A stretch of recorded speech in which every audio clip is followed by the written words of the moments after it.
Hello students, let us continue with the mock EOG review with problem number 16. Which equation fits the data in the table below? And in the table we find x and y values.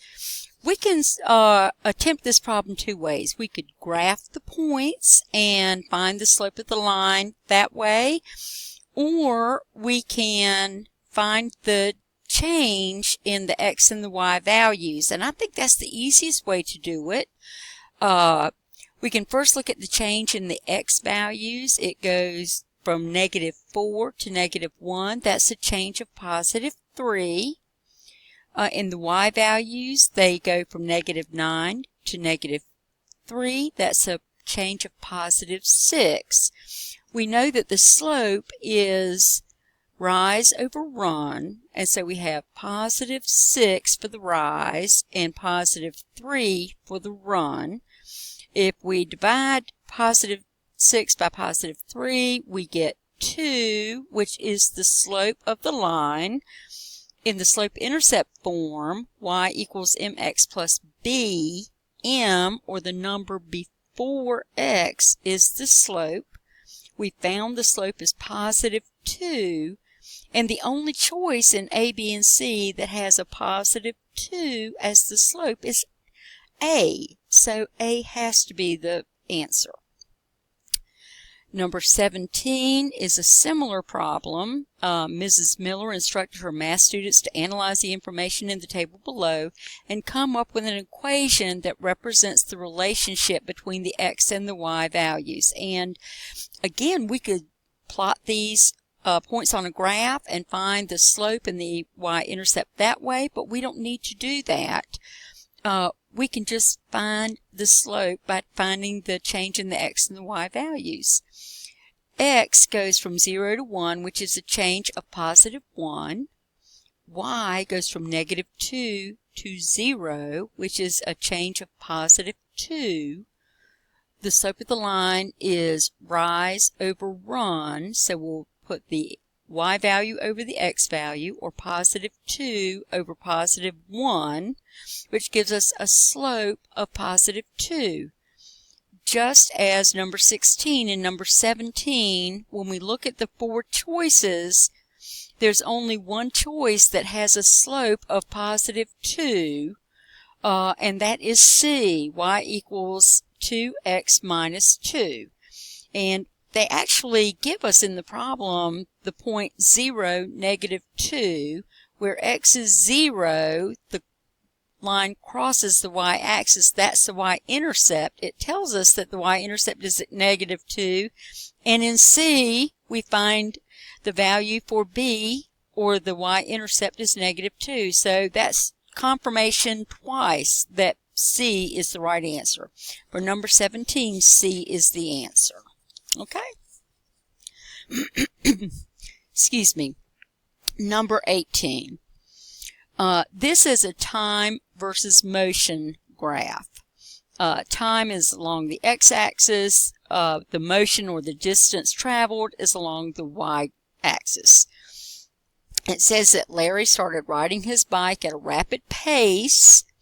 He got tired and stopped to rest. When he started again, he was going at a slower rate. Which graph best shows Larry's trip? I think we've talked in class that anytime we see a flat line on a coordinate plane, that means nothing is happening. All motion has stopped.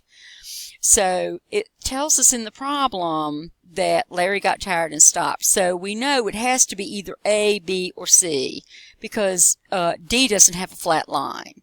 It doesn't show that he stopped anywhere. So it's got to be A, B, or C.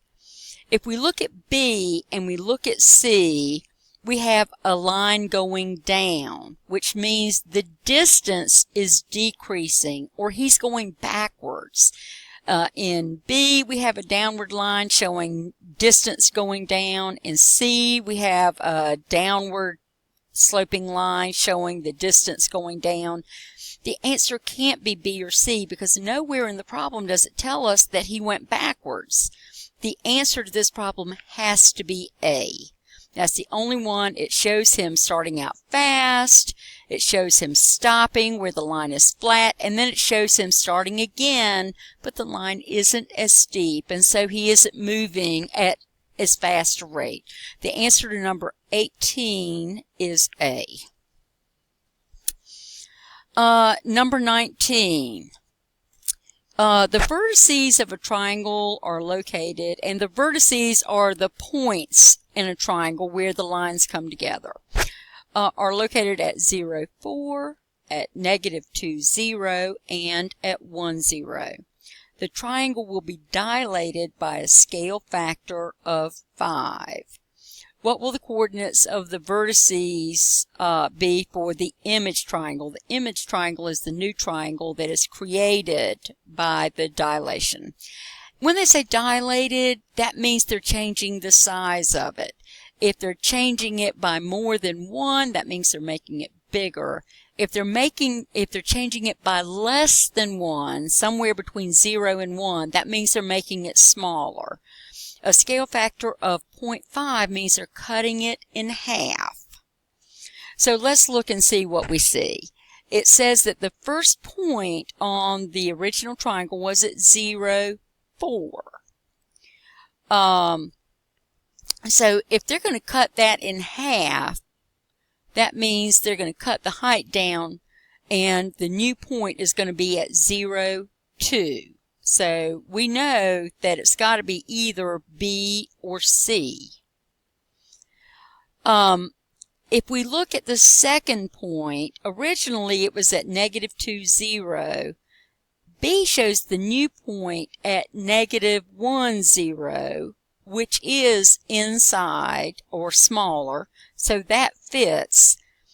In C, they would have the new point at 1, 0, which is outside the original boundary.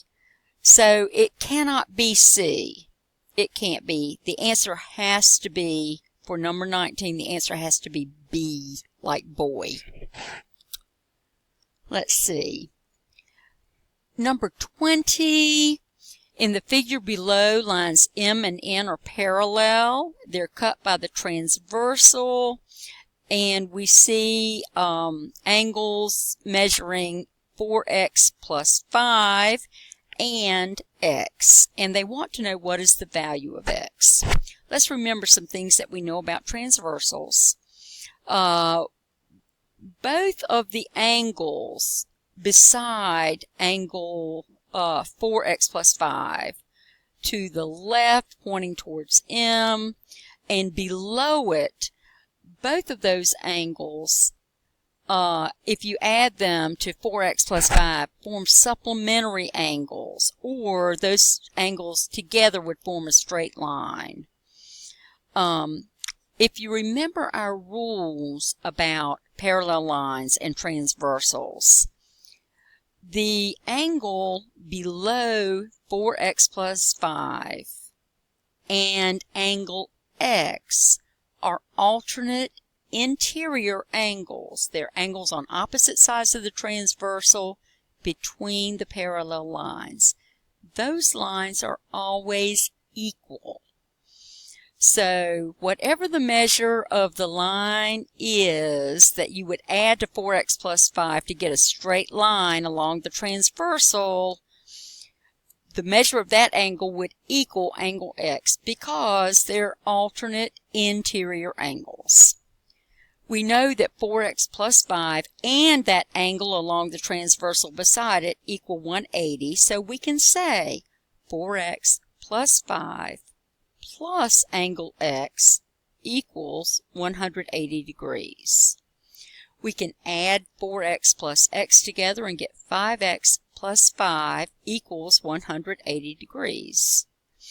We can subtract 5 from both sides and get 5x equals 175 degrees. And we can divide both sides by 5 to get x by itself, and that gives us x equals 35 degrees. The answer to this problem, problem number 20, is C. Problem number 21 is another problem with parallel lines cut by a transversal. And they want to know which of the 8 angles shown would be equal to the measure of angle 1. Let's think about it. Measure angle 1 and angle 2, angle 1 and angle 3, when added together, would be supplementary angles. They would form a straight line. Angle 1 and angle 2 forms a straight line. Angle 1 and angle 3 forms a straight line. So they can't be equal. And you can look at them and tell that angle 1 is bigger than angle 2. Angle 1 is bigger than angle 3. So they're not equal. Now, angle 1 and angle 4 are vertical angles. Vertical angles are always equal, so we know that angle 1 and angle 4 are equal. What about angle 1 and angle 6? Well, angle 1 is outside the parallel line, so it is an exterior angle. Angle 6 is inside the parallel line, so it is an interior angle. And we don't have a relationship. If, for instance, number 1 and number 8 are alternate exterior angles, they're equal. Angle 3 and angle 6 are alternate interior angles, they're equal. But there isn't a relationship between an exterior angle like 1 and an interior angle like 6. They aren't equal. So the only one that is equal is angle 4. That's because it's a vertical angle. All right. And number 22, we're asked to find the approximate area of the rectangle.